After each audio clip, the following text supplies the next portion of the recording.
Hey everybody, welcome back. I hope you're doing well out there. So today's video is a bit of a spontaneous, off-the-cuff share for you here. On occasion, a theme tends to come up from the different conversations I'm having with people online, whether that's my coaching work that I'm doing with people, calls that I take with people, answering stuff on Reddit or wherever else, interacting with people. There tends to be these themes that pop up that tend to be kind of, maybe of a moment or of a season, part of the zeitgeist, if you will. And as a coach, I like to speak to these kind of emergent concepts and emergent themes as they arise because I feel like they tend to resonate and hit home for a lot of us whenever it's kind of up as a theme.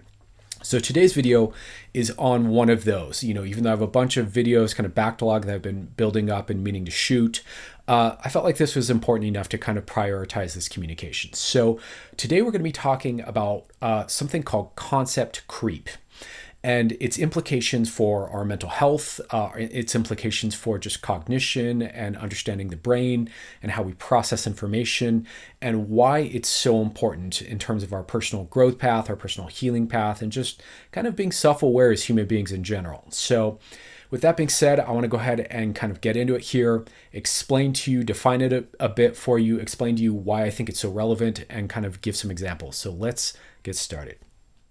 Okay, so real quick, before we go ahead and talk about the implications and why this is important for you, why you should know about it, let's just define it really quick. So according to Wikipedia here, concept creep is the process by which harm-related topics experience a semantic expansion to include topics which would not have originally been envisaged to be under that label. It was first identified by Nick Haslam, in 2016, who identified its effects on the concepts of abuse, bullying, trauma, mental disorder, addiction, and prejudice. Others have identified its effects as on terms like gaslighting, for example, or emotional labor, for example. The phenomenon can be related to the concept of hyperbole. It's been criticized for making people more sensitive to harms and for blurring people's thinking and understanding of such terms by categorizing too many things together that should not be and losing the clarity and the specificity of a term. So that's kind of, a very textbook example, but essentially, if I were to break that down for you, concept creep is the kind of the blurring again, the loosening, the expansion of the clear definition of a term or an idea so that it tends to spread and become and creep into other areas or start to be associated with other experiences, and its meaning grows and expands over time. Right? So literally the concept starts to creep outward, the boundaries of the concept starts to creep outward towards other concepts, and other concepts start to be linked into whatever the concept is that we're thinking about. So, off the bat, this may, be really obvious as relevant to discussions about mental health, spiritual health, and well-being, because we tend to have these ideas or concepts or labels that we use to diagnose, that are really diagnostic language that none of us are trained in accurately identifying because we're not clinicians, we're not, highly trained therapists. But, you'll hear things like OCD, depression, anxiety, PTSD, et cetera, and these things become kind of diffuse, and they become kind of part of our kind of slang language and our kind of, basic cultural language. These become little pieces of pop culture that we use to label or describe ourselves or our experience or other people's experience in a way that may or may not be accurate. And I really think it's important to understand this. So let me give a few of the ramifications here in a little more detail. Okay, so how is this relevant to our mental health and well-being? Why does it matter? Why is this an important thing here that I'm kind of bringing up and bringing to your attention?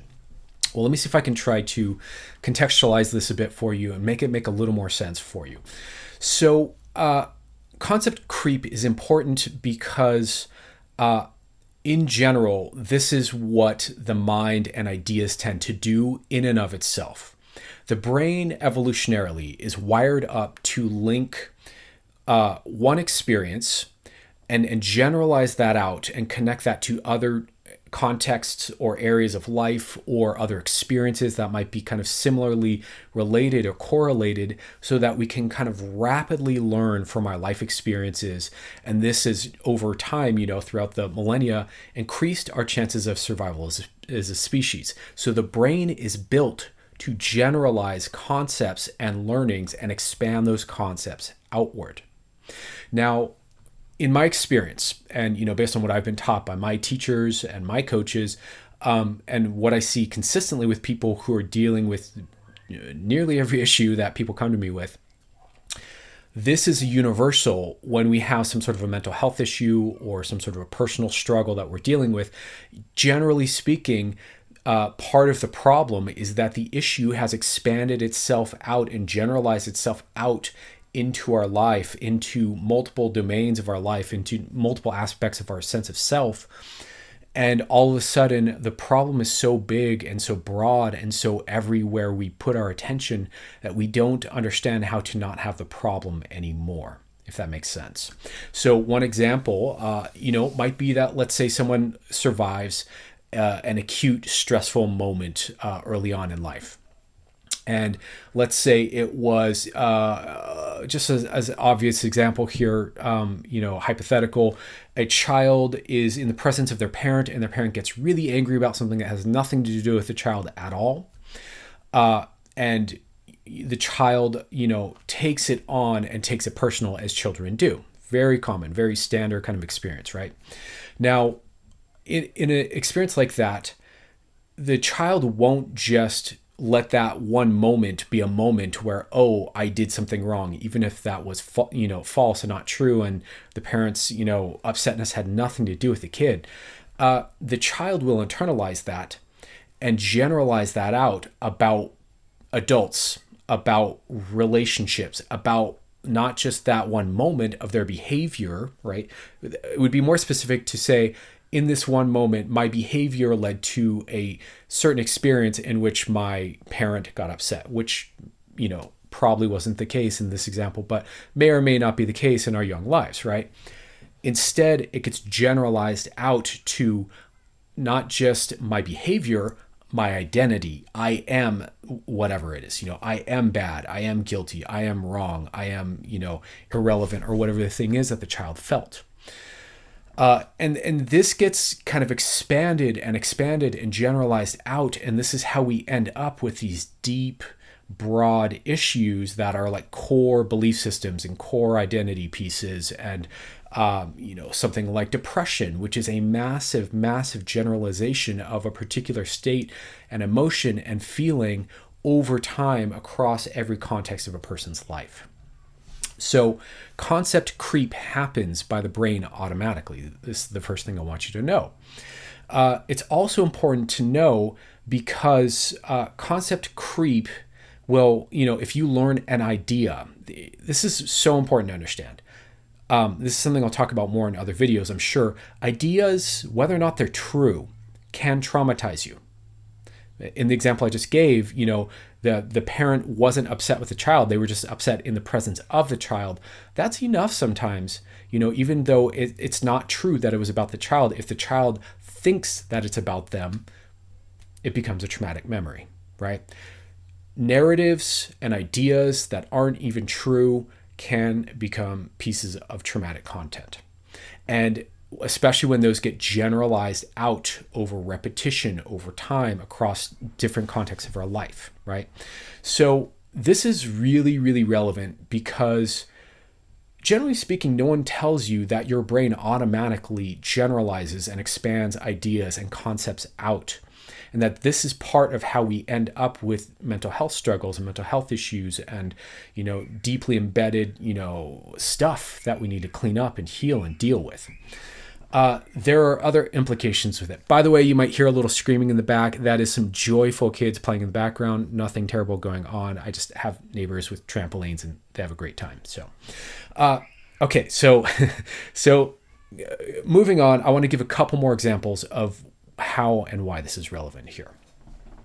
So concept creep also applies in terms of psychedelics here really quick, where we have these experiences on psychedelics where we have a moment of insight, or we have a moment of awareness of something we hadn't been aware of inside ourselves or inside society or someone else or a relationship of ours or what have you, right? Or we have a moment of epiphany or breakthrough, or even like maybe an illogical, irrational idea that may not be true that arises in us that feels true, right? That has this like resonance of like, oh yeah, that's got to be right, even though rationally after the fact, if we look at it, that may not be the case, right? So we have these kinds of experiences all the time on psychedelics, and because the psychedelic brain is already cross-talking all over the place with different regions connecting in new ways that have never connected before, or in different ways or in different patterns, it's more possible for the brain to really generalize out perceptions and ideas and meanings and emotions than it ever was before. And I want to bring this up because there's an important piece here that I'll be talking about in other videos as well, where it's really important because of that generalizing nature of the mind anyways, but also especially the generalizing nature of the psychedelic mind in specific. It's really important that we get good at counterbalancing that by quality controlling our thinking, to be honest. By being able to challenge the ideas that move through our mind and be like, is that true? Do I really want to buy into that? What happens if I believe that? What are the implications of this idea? Is this something, that was programmed into me or that I got through media or consumed, or something that's a genuine truth of mine? Is this from a wounded part of me or from a healthy part of me? There's distinctions and quality control that needs to go on internally with our thinking that most people, if I'm going to be really frank, suck at. And so this is one of the places we get really screwed up with concept creep, is that we take in an idea, we have an experience, we have a fucking thought that moves from our unconscious to our conscious that we take literally and take to be the truth, and we never quality control it. Even though this conclusion may not make a whole lot of sense because we've never learned how to quality control our own thinking, and then that starts to get expanded and generalized out into the neural network of our nervous system and our body and our brain, and next thing we know, we have some weird, messed up belief system or thought that doesn't serve us and actually ends up causing us harm, causing us a lack of well-being, causing us to no longer enjoy things we used to enjoy in life, this kind of a thing. So there's huge implications here with concept creep when it comes to using psychedelics. And this is so important to learn how to, if you're going to allow your mind to expand, also know how to become very specific with your thinking and go in the opposite direction of being more and more precise to keep yourself in balance and in alignment. I think this is such an important life skill. The other way that this applies contextually, concept creep here, is just the nature of the internet.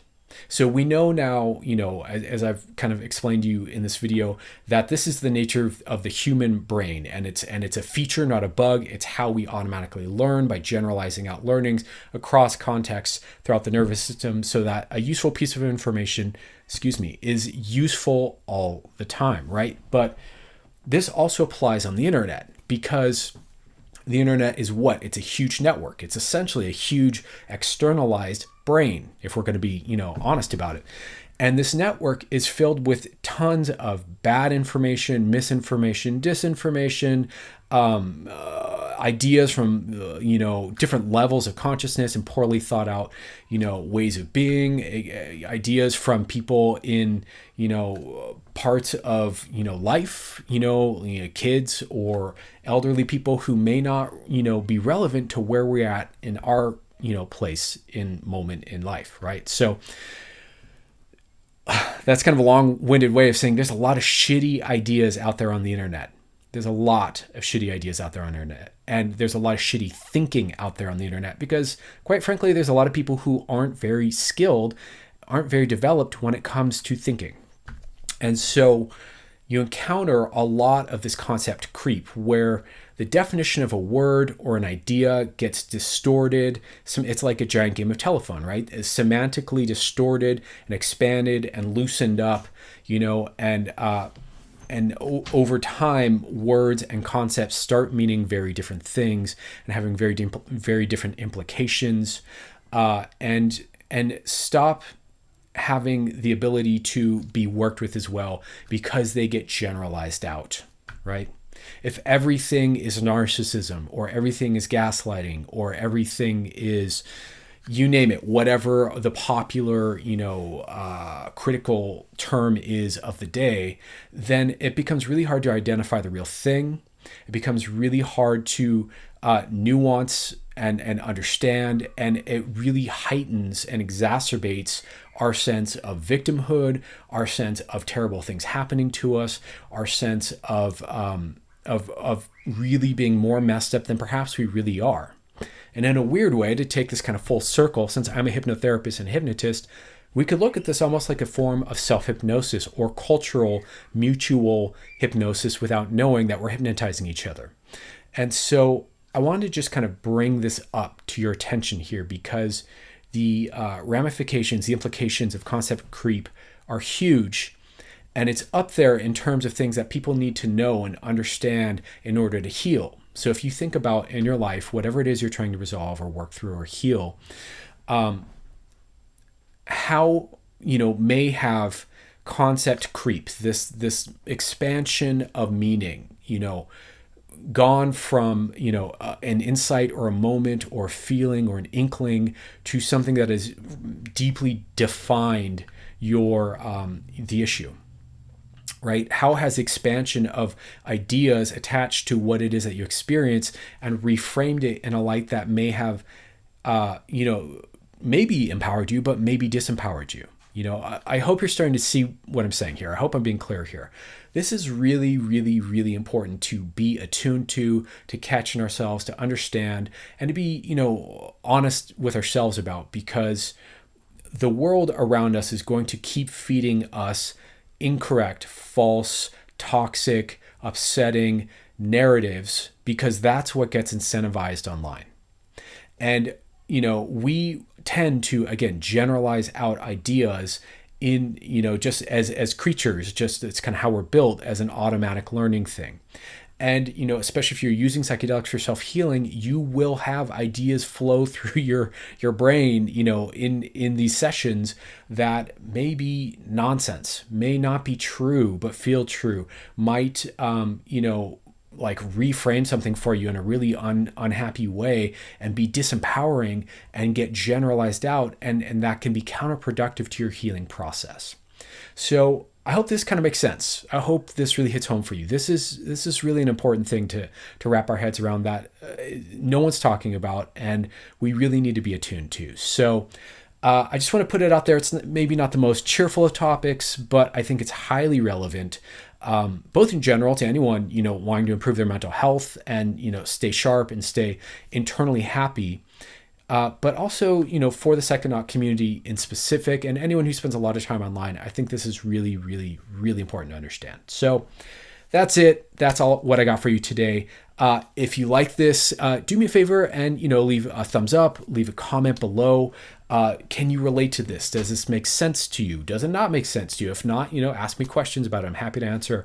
If it does make sense, can you see how this may have contributed either to your happiness or to your unhappiness or to someone else's in your life? And just in general, I would love to know how this kind of content is landing for you. So with all that being said, wishing you much love and all the best, and I'll be back shortly with more videos for you.